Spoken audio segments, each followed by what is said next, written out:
Hello, good evening friends. I am Ranjit sir और online guru YouTube channel में आप सभी का एक बार फिर से स्वागत है। अभी हम लोग क्लास 10th के मैथ की सीरीज में pair of linear equation in two variable को कंटिन्यू कर रहे हैं और जो एक्सरसाइज 3.2 के जो बचे हुए क्वेश्चंस है पहले हम उसको डील करते हैं, फिर आज की क्लास में हम एक्सरसाइज 3.3 को कंटिन्यू करेंगे इसके साथ। तो अभी यहाँ पे क्वेश्चन नंबर 5 लिखा हुआ है और क्वेश्चन नंबर 5 में अगर सबसे पहले आप क्या करेंगे कि वीडियो को पॉज करेंगे और पॉज करके आप इस क्वेश्चन को खुद से ट्राई करेंगे, फिर उसके बाद आप इस सॉल्यूशंस को देखेंगे। क्वेश्चंस में यहाँ पे लिखा हुआ है, आप देखिए जरा ध्यान से। आपको ध्यान क्या रखना है, यहाँ पे क्योंकि चैप्टर चल रहा है pair of linear equation in two variable, तो दो वेरिएबल का हमेशा आपको ध्यान रखना है, ठीक है, कि हमें क्वेश्चंस को दो वेरिएबल में लेकर के चलना है। यहाँ पे क्या है, क्वेश्चन में लिखा है half the perimeter of rectangular garden whose length is 4 meter more than its width। सबसे पहले हम क्या कर लेते हैं इस क्वेश्चन में, let the width of rectangular garden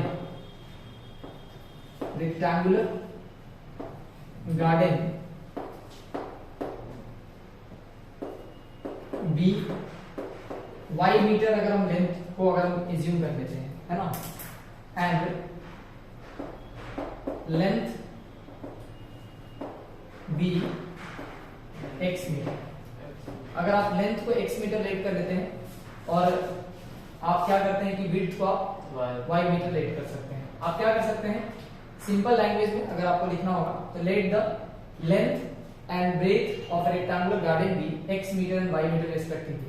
मतलब आपने क्या करा कि एक रेक्टेंगुलर गार्डन है ना, तो कुछ इस तरीके से एक रेक्टेंगुलर गार्डन बना हुआ है, ठीक है, ये आपका जो भी गार्डन है, इसके लेंथ को आपने x मीटर मान लिया और आपने इसके विड्थ को y मीटर मान लिया, ठीक है। क्वेश्चन में कहा है कि जो इसका पेरीमीटर है उसका half the perimeter of rectangular garden whose length is 4 meter more than its width is 36 metre. यहाँ पे जो पेरीमीटर का हाफ है वो 36 मीटर दिया हुआ है। तो अगर मैं अकॉर्डिंग टू क्वेश्चन देखने जाऊं, आप ध्यान दीजिएगा, ठीक है, अकॉर्डिंग टू क्वेश्चन ये बात कहता है कि जो पेरीमीटर होता है किसी भी रेक्टेंगुलर गार्डन का, अगर पेरीमीटर अगर आपको निकालने के लिए कहा जाए तो पेरीमीटर आपको पता होना चाहिए कि ये 2 इंटू में l प्लस में b होता है, ठीक है।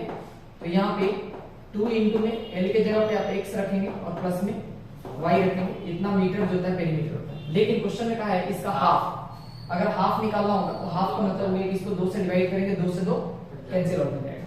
तो क्वेश्चन कहता है कि हाफ ऑफ द पेरीमीटर का मतलब हुआ, पेरीमीटर तो हमारा 2 इंटू में x प्लस में y मीटर है, ठीक है, और इसका हाफ करना है मतलब हमको 2 से डिवाइड करना है, उसकी वैल्यू कितनी दे रखी है, 36 मीटर दे रखी है, ठीक है। इस चीज को आपको ध्यान में रखना है।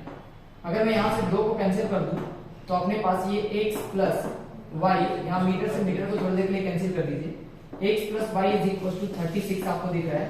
इसको आप इक्वेशन नंबर 1 लेट कर देंगे, क्योंकि जो दो वेरिएबल है तो हमेशा से हमको 2 इक्वेशन चाहिए, तो एक इक्वेशन अपने पास है।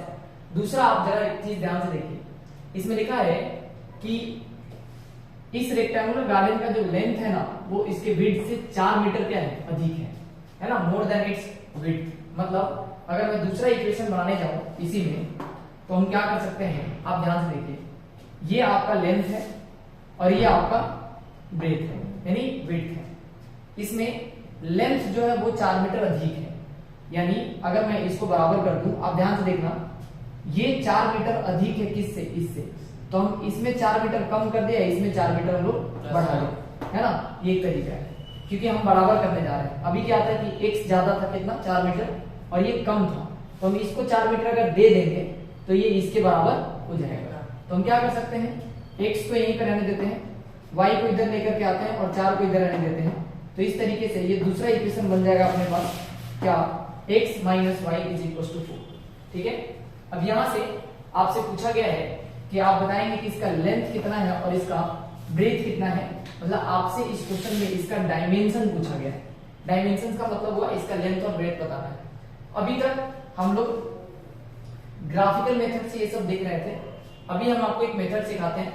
हम सिंपली क्या करेंगे, इसको एलिमिनेशन मेथड से सॉल्व कर देते हैं। ठीक है, एलिमिनेशन मेथड में पहला इक्वेशन आप क्या करेंगे, x प्लस में y इज इक्वल टू 36 दिख रहा है आपको, और दूसरे इक्वेशन में आपको दिख रहा है x minus y is equal to 4 दिख रहा है। आप क्या करेंगे, सिंपली इसको ऐड करेंगे तो y से y खत्म हो जाएगा, और ये एक x और एक x मिलकर के 2x हो गया, और 36 और 4 मिलकर के 40 होगा। यहाँ से x की जो वैल्यू आएगी वो आपको दिख रहा है 40 बटा 2 बोले तो 20 दिख रहा है। अब आप क्या करेंगे कि इसको यहाँ पे पुट कर लेंगे, x की वैल्यू को आप किसी भी एक इक्वेशन में रख लेंगे। तो यहाँ पे x की जगह पे आपको 20 रखना है, प्लस में आपको y दिख रहा है, और यहाँ पे आपको 36 दिख रहा है। इसका मतलब y का मतलब हो गया कि 20 को आप इधर ला करके सब्ट्रैक्ट करेंगे तो ये 16 मीटर आपको दिखेगा। हेंस जो इस क्वेश्चन में जो डायमेंशन है ना, यानी x जो है वो हमारा 20 मीटर है, एंड जो y है वो हमारा कितना है, 16 मीटर है, 16 मीटर है। तो ये रहा क्वेश्चन नंबर 5 का सॉल्यूशन। आते हैं क्वेश्चन नंबर 6 पे। ठीक है,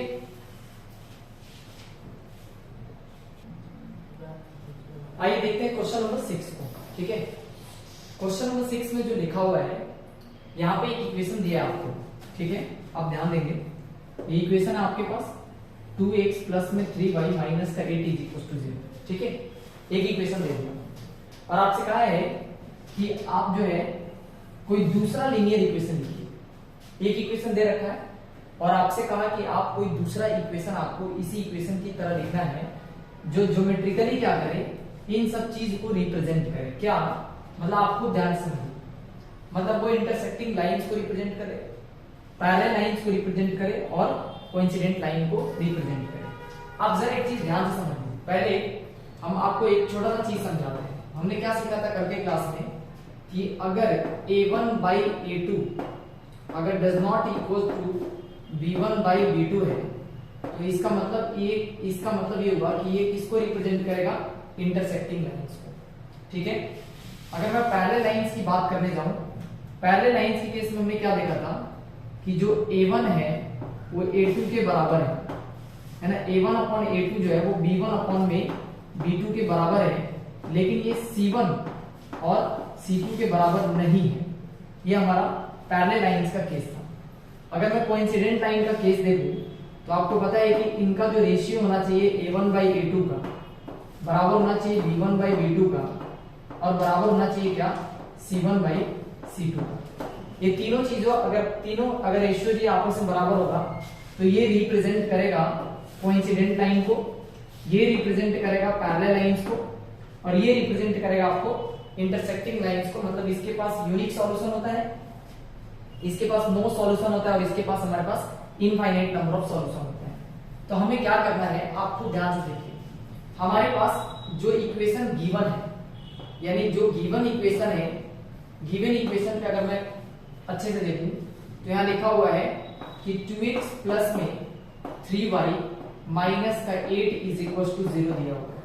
ठीक है, हमें a1 यहाँ पे दिख रहा है, ये अपने पास a1 है, यहाँ पे ये हमारे पास b1 है। ठीक है, तो हम क्या कर सकते हैं, इस इक्वेशंस को बनाने के लिए अगर मैं यहाँ पे 3x और प्लस में 2y और माइनस का कुछ भी 5 इज इक्वल टू अगर मैं 0 रखूं, अब जरा ध्यान दें, अगर मैं क्या करूं यहाँ पे, अगर मैं a1 के जगह पे 2 लिखूंगा, a2 की जगह पे अगर मैं 3 लिखूंगा, ठीक है, उसी तरीके से b1 के जगह पे हम 3 लिखेंगे, और b2 के जगह पे अगर मैं 2 लिखूंगा, तो ये देखिए ये क्या आपस में बराबर है, नहीं है। यहाँ ये 2/3 दिख रहा है, और यहाँ पे 3/2 दिख रहा है। इसका मतलब 1.5 होता है, और इसका मतलब 1 से भी कम होता है। तो ये दोनों आपस में बराबर नहीं है। इसका मतलब ये हुआ कि आपको क्या करना है कि इधर a1 by a2 और b1 by b2 के लिए ये दोनों बराबर नहीं हो, इसके अकॉर्डिंग क्या करना है कि कोई एक नंबर रख करके आपको एक इक्वेशन बनाना है। तो ये जो इक्वेशन है ये आपका एक रिक्वायर्ड इक्वेशन हो गया, है ना, जो आप ये कह सकते हैं कि हाँ ये जो होगा ये इंटरसेक्टिंग लाइंस को रिप्रेजेंट करेगा। बोलिए, इसमें कहीं से कोई डाउट नहीं है। ठीक है, चलो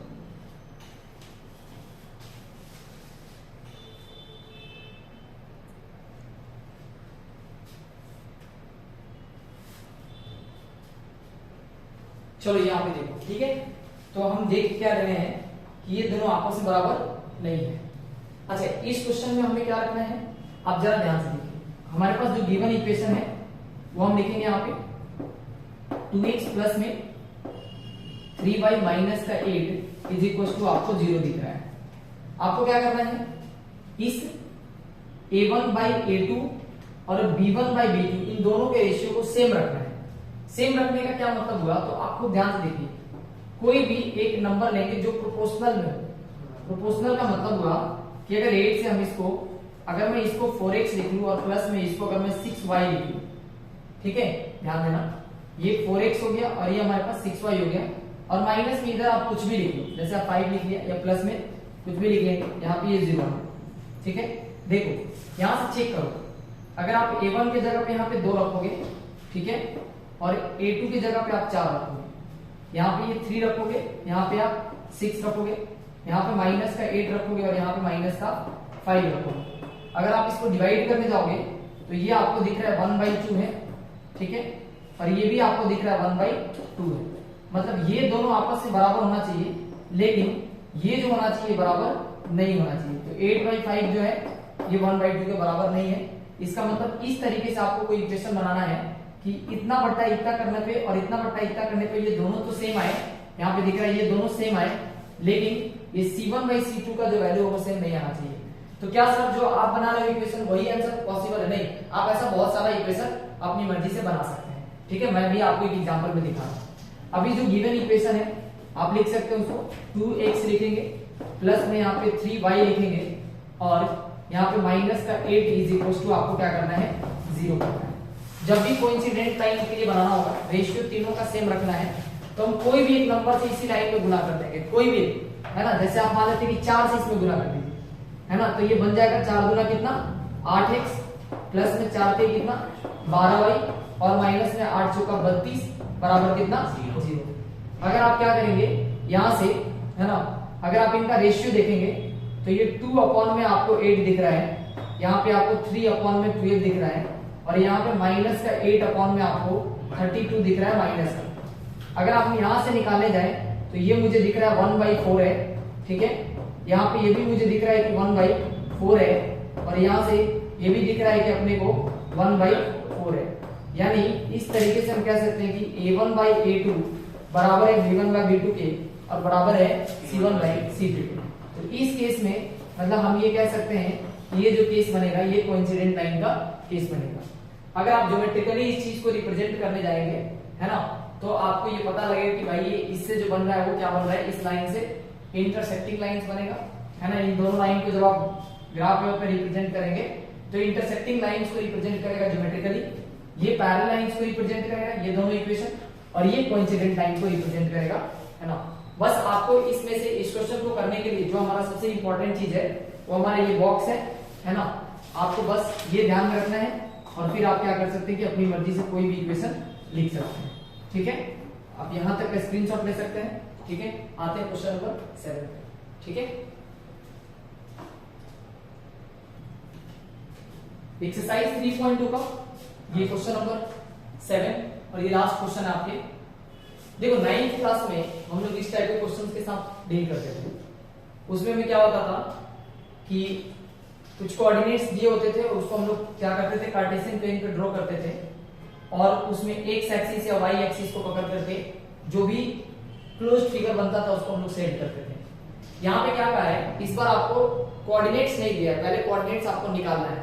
तो सबसे पहले क्या करना है, आप जरा ध्यान से देखो, क्वेश्चन में लिखा है कि ये 2 इक्वेशन आपके पास, पहले आप ये 2 इक्वेशंस लिखेंगे। यहां से x minus y plus 1 is equal to 0 दिख रहा है, और दूसरा इक्वेशन है आपके पास 3x प्लस में 2y और माइनस का 12 इज इक्वल टू 0। अब देखो यहाँ पे आपको 2y दिख रहा है, यहाँ पे माइनस का y दिख रहा है, ये माइनस का ये प्लस का है।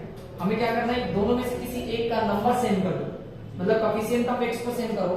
तो इस वाले इक्वेशन को आप 3 से गुना करो, और इसको आप क्या करो 1 से गुना करो। आप ध्यान देना, जैसे आप इसको 3 से गुना करोगे ये बन जाएगा आपके पास, ये वाला 3x बन जाएगा, ठीक है, और ये माइनस का 3y है, और ये प्लस का 3 इज इक्वल टू 0 आपको मिल रहा है।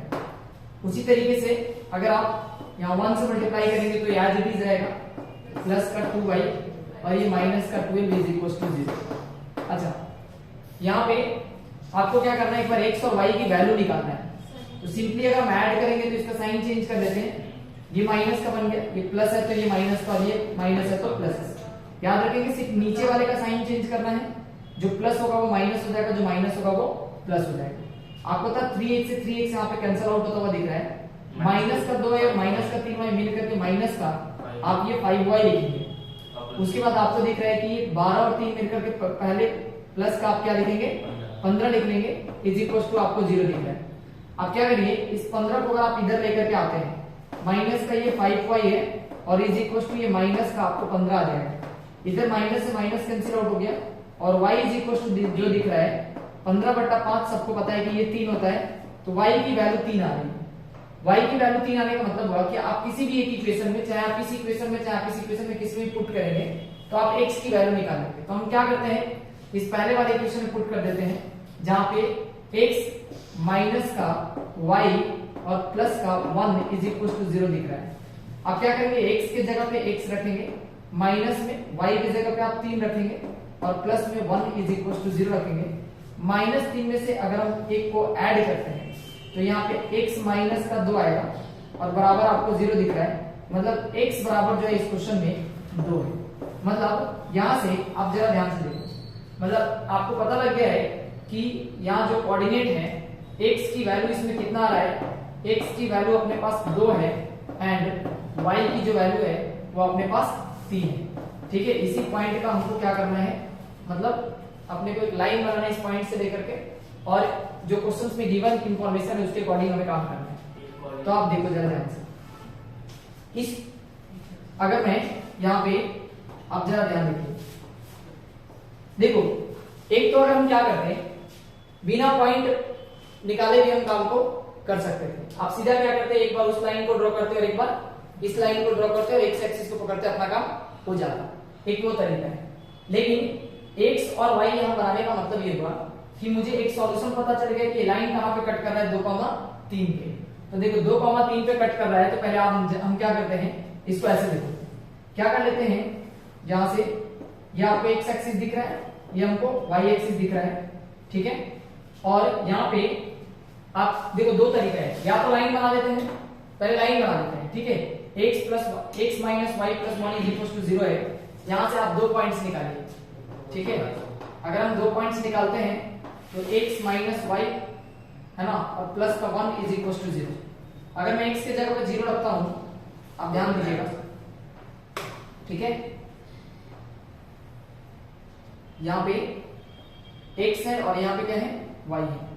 यहां से x के जगह पर अगर हम 0 रखते हैं तो y की जो वैल्यू आएगी वो 1 आ जाएगी, क्योंकि माइनस y है और ये माइनस 1 जब इधर आएगा तो माइनस हो जाएगा, तो माइनस माइनस कट करके हम लिख सकते हैं। y की वैल्यू अगर हम 0 रखते हैं, y की वैल्यू 0, तो यहाँ पे ये इधर आएगा, तो हमारे पास y की जो वैल्यू आएगी वो x की वैल्यू कितनी आ जाएगी, हाँ, ये वाला पार्ट 0, मतलब ये माइनस का 1 आ गया।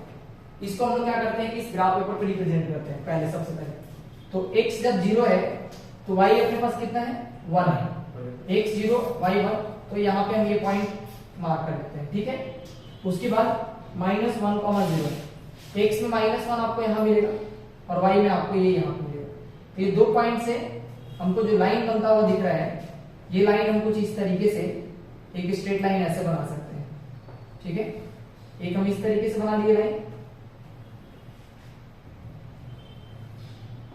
ठीक है। अच्छा, ये जो लाइन है इस लाइन का इक्वेशन आप जरूर लिख लेंगे। या आपको दिख रहा है कि x है, माइनस में y है और प्लस में 1 इज इक्वल टू कितना लिखा हुआ है 0 लिखा हुआ है। दूसरा क्या है, सेकेंड इक्वेशन से हम लोग क्या करते हैं, यहाँ पे 3x और प्लस में 2y माइनस का 12 इज इक्वल टू 0। हम क्या करते हैं, एक बार x को 0 करते हैं। x को 0 करने के बाद जो बॉक्स बनेगा उसको ध्यान देना है, ठीक है।